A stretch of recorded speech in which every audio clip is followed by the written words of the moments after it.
Halo teman-teman, welcome to Tips Bangun Rumah bersama saya Faris. Di channel ini kita akan bahas tips bangun rumah murah, tips renovasi rumah murah, tips membeli rumah baru atau bekas, pokoknya semua tentang dunia properti.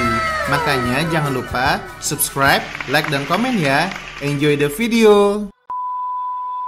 Assalamualaikum, halo, saya Faris. Kembali lagi di channel Tips Bangun Rumah. Semua orang bisa punya rumah, amin. Halo teman-teman, terima kasih telah mengklik video ini. Bagi teman-teman yang baru bergabung, saya ucapkan selamat datang. Dan jangan lupa untuk like, subscribe, dan nyalakan lonceng notifikasinya. Bagi teman-teman yang sudah subscribe, saya doakan semoga teman-teman bisa mempunyai rumah impian segera, amin amin ya rabbal alamin. Oke teman-teman, di belakang saya ini ada pavilion ya teman-teman. Ada pavilion yang dibangun oleh Farzana Konstruksi, oleh kliennya namanya Pak Ilham.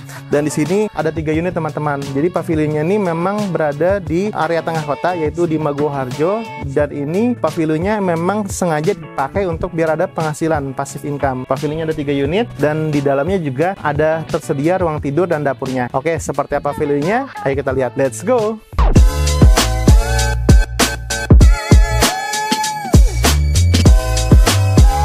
Oke teman-teman, sekarang kita bahas untuk fasadnya dulu ya. Jadi fasadnya ini di sini ada carport. Jadi memang carportnya sederhana ya, hanya rabat beton untuk 2 sisi mobil ya. Jadi kalau nanti pakai mobil untuk diparkir di sini juga masih cukup ya. Di tengahnya untuk menghemat juga kita pakai batu split di sini. Nah, untuk carportnya ini itu ada kanopi. Nah, kanopinya ini adalah kanopi galvalum ya. Jadi kanopi galvalum di rentangan ini, dan ini lebarnya 3 meter. Dan di sini kita bisa lihat di sini ada angin-angin untuk pembuangan spiteng. Jadi sini di bawahnya ada spiteng. Jadi kalau misalkan spiteng memang harus ada anginnya teman-teman ya. Biar apa? Karena ada senyawa, kalau misalkan dia tertutup, dia gas senyawanya tuh bisa ada tekanan tinggi dan bisa meledak. Kita lihat untuk di sini ya. Di sini kita bisa lihat ada keran air ya. Biasa kalau untuk cuci kendaraan udah ada keran airnya.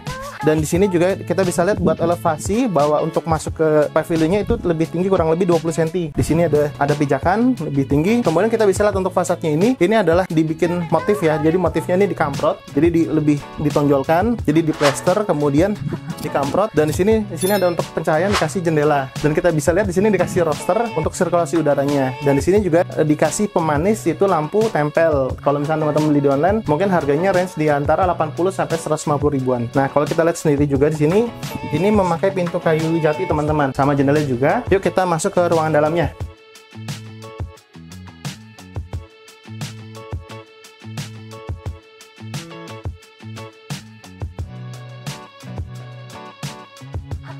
Nah, untuk ruangan dalamnya ini ada ruang keluarga ya. Jadi ruang keluarga mungkin juga bisa untuk menerima tamu. Jadi ruang tamu dan ruang keluarga dipakai berbarengan karena ini memang konsepnya pavilion ya, untuk ya seperti kontrakan lah, kontrak sederhana. Di sini lantainya kita bisa lihat itu dikasih clean semua teman-teman. Jadi enak kalau dikasih clean itu ketika nyapu ngepel itu nggak kotor. Nah, di sini kalau dari depannya ada meteran, di belakangnya dikasih langsung MCB.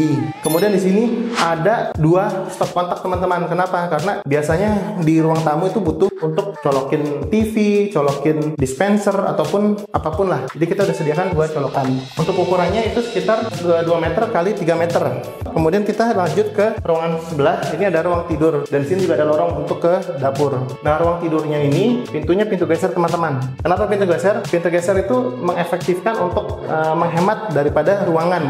Kita bisa lihat juga di sini dikasih 3 stop kontak teman-teman. Jadi kalau bisa masuk, ini ukurannya 2,5 meter dikali 2 meter. Dikasih 1 kontak, 2 stop kontak, sama 1 stop kontak lagi situ untuk AC. Dan juga tetap dikasih sirkulasi udara. Di sini dikasih kaca ya, jendela yang bisa dibuka. Dan mungkin yang terakhir, yuk kita lihat ke ruang belakang. Di sini juga dikasih pintu. Nah, untuk paling belakang ini kita bisa lihat ya, ini adalah dapurnya teman-teman. Jadi di sini ada sink, cucian piring, dan sini untuk kompor. Kompornya nanti bisa pakai yang 2, tapi yang 2 gas, tapi yang nggak besar, yang kecil. Di sini sudah ada lubang gasnya juga. Udaranya masih terbuka karena di sini dikasih kanopi ya untuk atapnya. Kemudian ada sirkulasi udara di sini, jadi tetap sejuk. Ya, di sini nanti bisa buat untuk ngejemur ataupun nanti taruh tanaman juga bisa kalau misalkan suka. Dan di ruangan belakang di sini untuk area mesin cuci, bisa taruh mesin cuci atau buat nyuci di sini. Ini ada tempatnya ya. Di sini juga dikasih kerannya. Jadi kalau misalkan mau cuci tinggal langsung ditaruh di sini aja ya. Disambung ke lubang mesin cucinya. Dan ruangan yang paling terakhir ini adalah kamar mandi. Ya, kamar mandi ukuran sekitar 1,5 kali 1,5. Kamar mandinya simple. Dikasih shower, keran,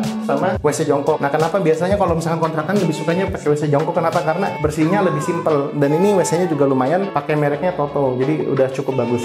Nah, jadi teman-teman, kalau misalkan teman-teman terinspirasi bagaimana cara membangun rumah dan bagaimana misalkan mau bikin kontrakan yang ukurannya nggak besar, misalkan dengan lebar 3, ini juga bisa menjadi inspirasi teman-teman bagaimana kalau misalkan punya kontrakan atau pavilion dengan lebar 3, model layoutnya salah satunya seperti ini. Nah, terima kasih kepada teman-teman. Kalau misalkan teman-teman ingin bangun rumah, itu bisa menghubungi kami di daerah Yogyakarta dan Jabodetabek dan juga Jawa Tengah di Fazana Kotoksi dengan nomor telepon di bawah. Dan juga kalau misalkan teman-teman ingin membangun rumah tapi sendirian tanpa dibantu dengan kontraktor ataupun tanpa dibantu dengan pemborong, teman-teman bisa download ebook yang saya bikin, itu 200 halaman kurang lebih, itu hanya di bawah Rp100.000. Dan ini pengalaman-pengalaman saya bagaimana teman-teman itu bisa membangun dengan bahan material yang teman-teman pilih, bagaimana cara menghemat biaya, bagaimana agar bisa QC, dan teman-teman tidak usah menjalani kesalahan-kesalahan yang saya dapatkan di dalam proses pembangunan. Ya, jadi teman-teman bisa menghindari kesalahan-kesalahan yang pernah saya lakukan supaya teman-teman tidak lakukan lagi. Oke, segitu dulu dari saya, Faris dari channel Tips Bangun Rumah. Semoga teman-teman bisa mempunyai rumah impian segera. Terima kasih dari saya. Wassalamualaikum warahmatullahi wabarakatuh. Dadah.